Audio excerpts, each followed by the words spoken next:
Alright guys, this is Chatterbox Reviews, coming to you guys in my throwback review for the pilot episode of Justified.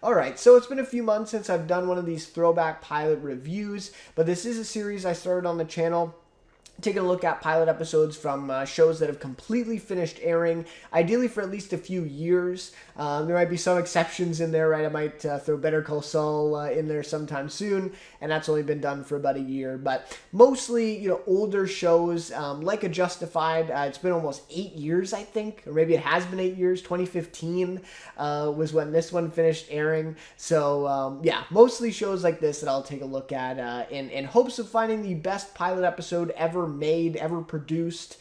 We started off with Breaking Bad for the series, so pretty high bar was set in my opinion. Gave that one a pretty high rating as well, but we'll have to see if anything is able to tie it or top it. We'll have to see. But anyways, this one, taking a look at Justified, and of course, the timing of this one is not random. The new mini-series, Justified City Primeval, is coming out tonight as of recording this, so really excited. I've been looking forward to this ever since we heard the news that it was maybe in the works, like a new kind of reboot of Justified. Then we found out it'd be this mini-series based off Elmore Leonard's work, City Primeval.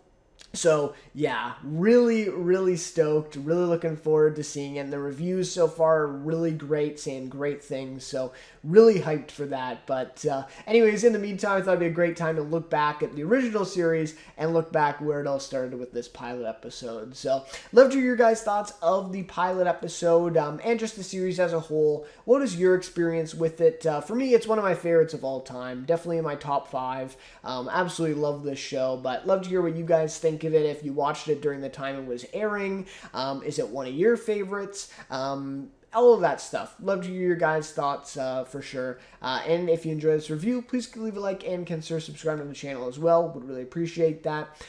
But without any further ado then, let's get into some of the basics of this one. Then I'll get to some analysis of the episode. So I'll talk about my main criteria here, which is the introduction of the characters, introduction of kind of the world or the kind of atmosphere of the show in general, the hook or the twist of this pilot episode, and then the originality and uniqueness. Does this pilot, or does kind of the story here and the characters stand out in terms of the genre that it's in, right? That kind of thing. And then obviously give a rating at the end. So that's kind of what I'm sticking with for all of these pilot episodes, and we'll do the same here. But anyways, in terms of kind of the basics here for this one, just to start off, this series was developed by Graham Yost, and of course he pens the screenplay here, or the teleplay for this pilot episode. And he does write quite a few episodes, I think, in these first few seasons, but in the later seasons, I don't think he's as involved. He moved on to a show, Sneaky Pete, I believe. It was either in the last season of Justified or like just after that, right? So he was kind of, I think, more involved with that and all that stuff. But in these first few seasons, he does write quite a few episodes. Yeah, so really great to see him write this one. And of course, it has to be said, this is adapted from Elmore Leonard's Fire in the Hole. That's also the title of this pilot episode.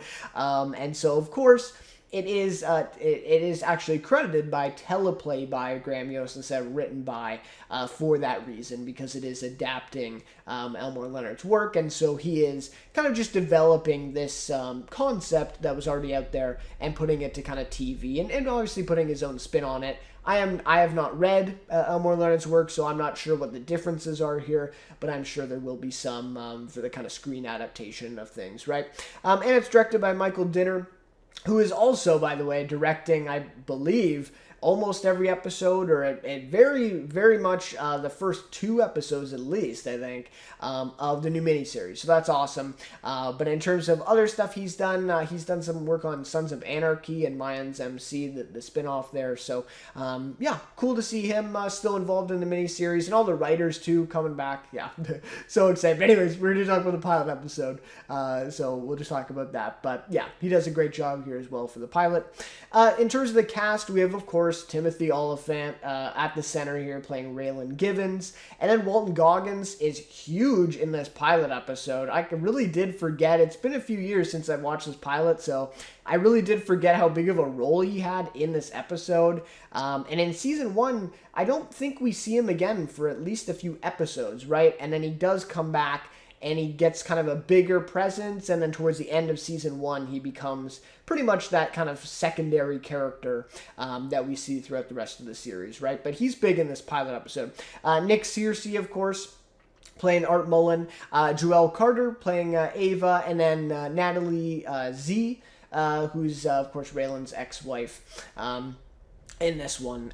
So yeah, those kind of the main cast. Of course, Jacob Pitts is in there too, and all kinds of cast members coming in. Of course, Damon Harriman playing Dewey in this one. Yeah, I'll talk about more of the characters when we get there, but yeah, just an amazing cast there for this pilot. So the basic premise of this pilot episode and kind of the series going forward is very much centered around Raylan Givens, right? So he has this incident in Miami where we see kind of the true colors of him come out, right? It's kind of this Wild West approach to policing, which is very much extinct, right? Or they at least want it to be extinct in the year 2010, right? It's literally taking place when the show was airing in 2010. And he is still, this kind of gunslinger, right, kind of guy who wants to have these standoffs with guys. And that's just kind of who he is, right? So he gets into this incident in Miami, he shoots the guy, right? That's how the pilot episode starts. He shoots the guy, kills him, and of course it was justified, though. He pulled first. Great stuff there, of course. But yeah, so he shoots the guy, and then this kind of falls out. He's moved back to Kentucky, where they can kind of tuck him away, so he's out of the kind of media and the news, right, of being in Miami. And so he's sent back to Lexington, basically where he grew up, and then he has to kind of acclimate there to that marshal's office. And then, of course, he gets kind of swept up in these criminals that he knows and grew up with. And so then we get that kind of thing. And, of course, a lot of Elmore Leonard's works and characters and just kind of the atmosphere, the vibe, I guess, of Elmore Leonard is very much kind of thrown into things and kind of inserted throughout the show, and definitely in this pilot episode too. So that's kind of where we are. It's very much centered on Raylan Givens here going forward in the show. So let's start off with the introduction of the characters. And in this one, like I said, it's a very much focused on Raylan Givens, our main character at the center. And in terms of the introduction of him, really great, right? So you want to just start with the physical introduction of Raylan in that first scene, and I'll talk more about that scene as I talk about the hook of the episode, of course, in the kind of cold open there, the teaser right at the beginning. But just what a way to introduce that character, right? It's him sitting down at this table at this resort with this criminal across from him, and they kind of have this standoff, right? It's like this Wild Wild West standoff, only at this very fancy resort, right? And they're at this, dinner table and all that stuff, right? A little bit more modern, right? But it really does show this kind of whole thing, right? The whole theme of Raylan kind of being stuck in these old ways, right, of doing things. But such a tense scene, right, where we see Tommy Bucks, the criminal there on the other side of the table. He says he's unarmed. He shows him the jacket. They show the jacket. He doesn't have a gun, right? And so it's this kind of tense thing of like, will Raylan do it? Will he shoot this unarmed man?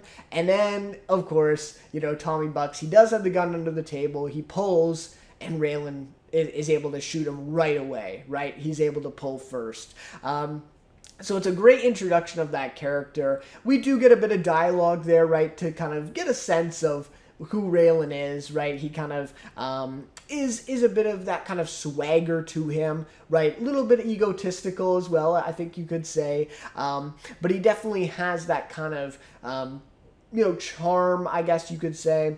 But he also can be very threatening as well in that scene, which we also see.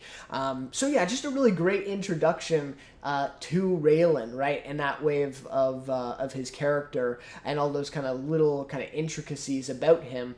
But then in the rest of the episode, just kind of getting to know that character more.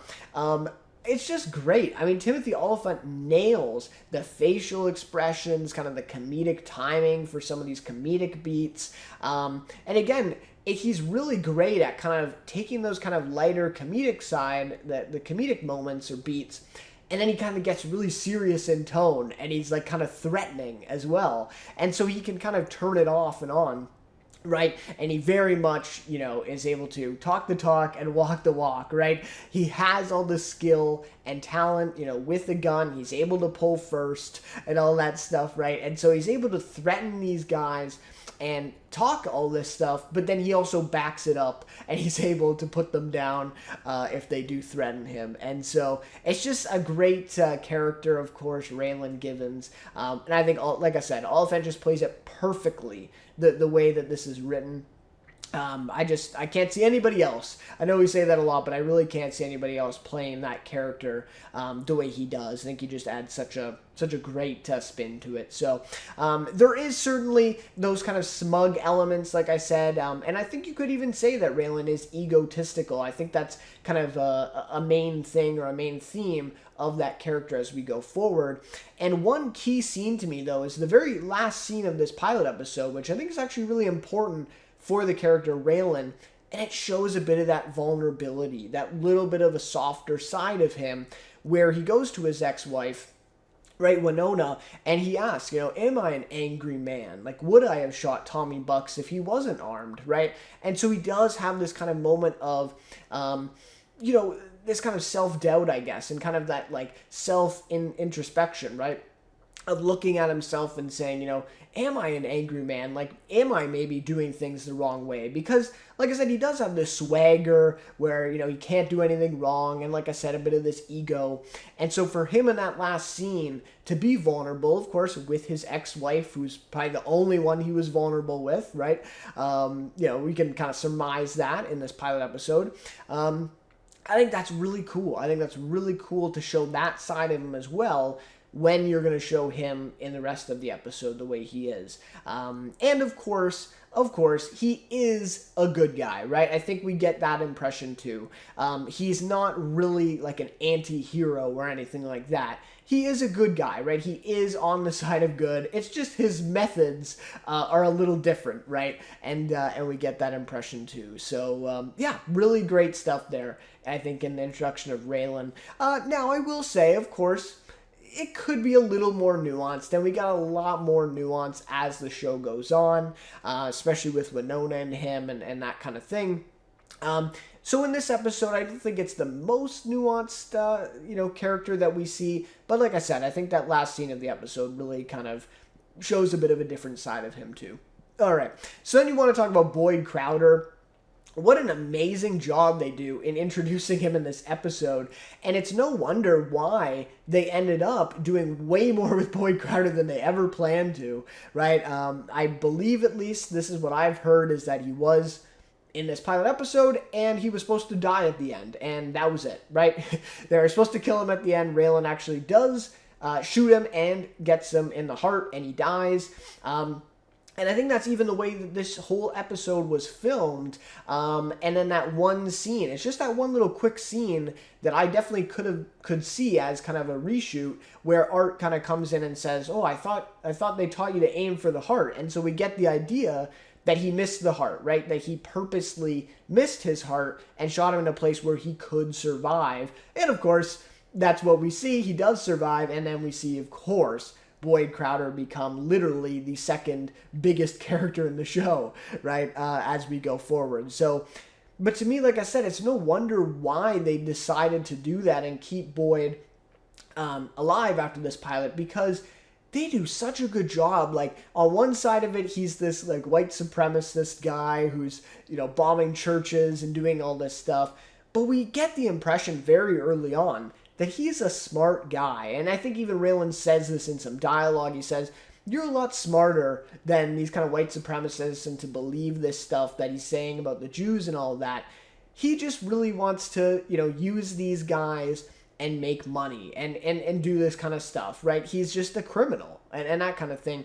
He doesn't actually believe any of this white supremacist stuff. He's really just kind of using it as a way to get these white supremacist guys who are not the smartest on his side to work for him and all that stuff. And be able to kind of take out his crimes and blow stuff up, right? That's what he loves.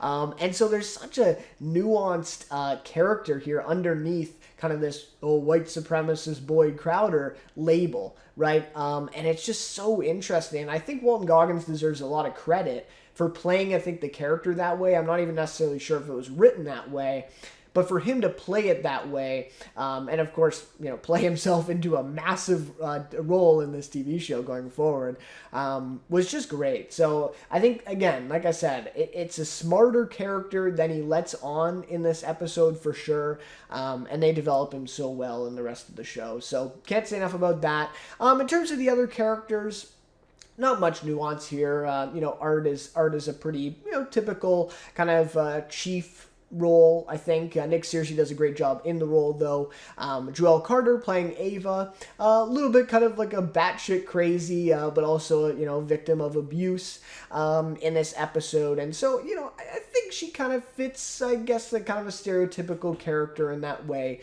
But she does have a little bit, again, of that kind of, softer side where she does have this kind of, facade of, oh, well, I just shot him at the dinner table, right?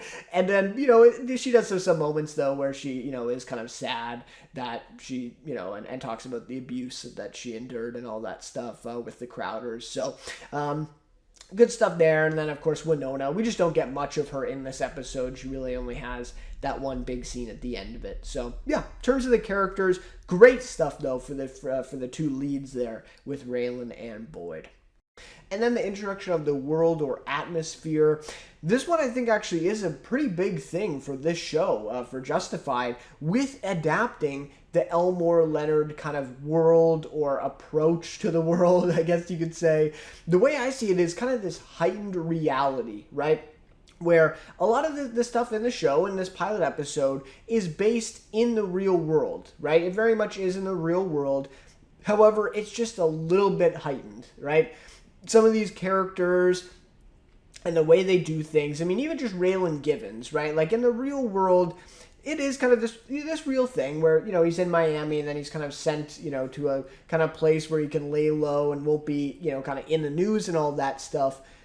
But I mean, realistically, in 2010, is there even anybody in the marshal's office, right, who would be like that and still in a job, right? That kind of thing. It's this kind of just a bit heightened, aspect to things or to these characters. Even somebody like, Limehouse and that whole storyline in season 3, Quarles, a lot of the villains and kind of these big characters in the show, even Dewey Crow, right, and even the Crows, right, in season 5, right, like just a lot of these stories are just a little bit heightened. It just makes it a little cooler, a little bit more kind of entertaining and fascinating, where it might just be a little bit of a stretch, right, for the real world. And they just do such a great job of establishing that here in the pilot episode. Just a really great job, like I said, mainly with those characters, with Boyd Crowder and that as well. And also just the world of this kind of small town Kentucky, right? Obviously they're, I guess they do spend time in Harlan, right, with Boyd in this episode, but also they're in Lexington, which is a bit of a bigger city. But when they're in Harlan, and the kind of really the small rural town there, they do a great job in kind of introducing, kind of establishing that world and what that looks like. I had the great shot in this pilot of this Jesus Saves on the barn as Raylan's kind of driving past, and just that, you don't need dialogue, you don't need exposition, just that shot there kind of establishes, okay, this is where we are, this is the kind of, area that we're in, this is the way that people are in this area. and then we kind of, we see Ava and, the way she talks, and it's very much this kind of southern, rural place for things. So overall, I think they do a fantastic job. Of course, they did not, invent these types of characters and these types of, settings. That is really, based on Elmore Leonard's work, but nevertheless, I think they do a great job in adapting it to the screen in this way. So yeah, can't say enough about that. I think it's a really great job that they do here in introducing that. And then, of course, later in season 1, Bo Crowder and that whole thing, and the Bennetts in season 2, right? Awesome stuff. And so, like I said, we get more of these kind of Elmore Leonard style characters as we go on, but not so much in this pilot episode. Really, just Boyd Crowder there, the main one there. All right, so the hook or the twist for this episode. So to me, this would definitely be in the cold open. The ending to this episode, it is a bit of a interesting scene, right? Kind of leaves you thinking, but it's not necessarily a cliffhanger, really. And next episode is very much in this procedural format, where it's this, a whole new case of the week. Raylan's the same, right? Some of the characters are the same, but it's really a whole different storyline, right? And at least from my memory, I don't think Boyd is in that episode at all, right? I don't think we see Boyd for a few episodes, actually. And so we are focused on the one in the cold open, the teaser. It's the hook, right? And what an amazing hook it is, right? The whole showdown with Raylan and this Tommy Bucks, right? This criminal. And so they're at this resort, and what a great opening shot, too. The way they film this with Raylan, walking to the table through this resort. And it's kind of this weird setting, because seeing Raylan at a place like this in Miami, like, he just seems so, kind of like a fish out of water, kind of out of place in this setting.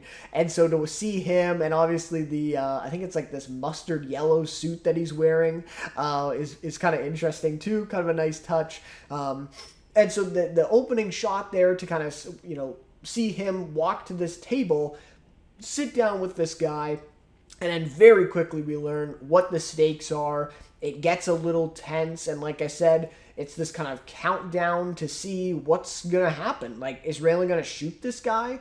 And like I said, is he actually unarmed? I mean, we just saw his coat. There was no gun in there. He can't have a gun, right?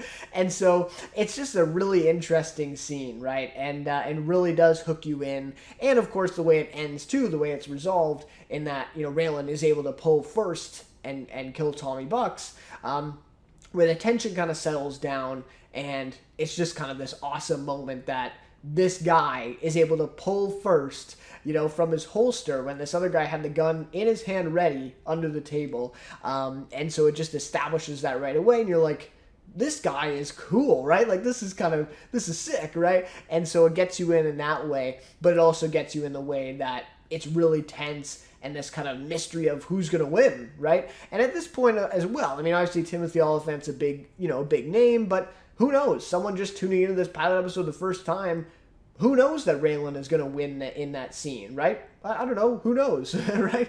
And nobody knew at the time.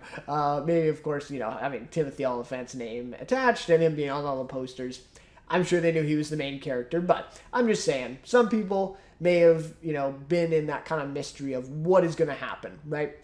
In that first scene. And then, in the sequence that kind of plays out afterwards with him kind of being in some trouble there, and it's not being his first time doing something like that. That also is really an interesting thing, and kind of makes this, a whole mystery as well of who is this guy, what has he done in the past, right? Like, what are these other things that he's done that are, along the lines of this kind of wild, wild west, kind of this old school, approach to policing and that whole thing. And so you want to learn more about this Raylan Givens character. So I think it's a great hook at the beginning of the episode. Like I said, puts you right in that situation, really tense.